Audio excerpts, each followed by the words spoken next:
I'm very uneasy about prediction markets, in truth, because I think the opportunity to manipulate seems high. I think the folks who run Polymarket and the folks who run Kalshi would tell you that it's impossible, or that because the market is so large and so liquid that it shouldn't be manipulatable. I like to think that's true, but I don't know enough to be totally honest with you. I don't know enough about where we really are. I think there's clearly a benefit to looking at the prediction markets as a signal as you're thinking about decision making in all sorts of ways. So I actually think it's a unique signal. I like that idea. I like the conceit. I'm fascinated by. Do I think that if you are betting on, when Taylor Swift and Travis are going to get married, or where they're going to get married, and somebody makes a big bet that it's at this hotel at this location, that they somehow figured that out from the florist who's doing the wedding, how we're supposed to think about that, I don't know. Right. But by the way, unfortunately right now, I would argue that there's all sorts of similar kinds of trading in meme stocks, or not meme stocks rather, but meme coins. I mean, a completely unregulated space. And I've seen that up close. So yes, I worry about the manipulation piece. And the question is, what is the regulatory framework around these things, and what constitutes insider trading? What constitutes fraud in that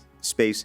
I still find it almost fraudulent that we allow Congress and folks who work at the government to invest in practically anything, not in anything, but in individual stocks. I think that should either be in a blind trust or, ETFs or mutual funds or things the same way most journalists who are in this space work.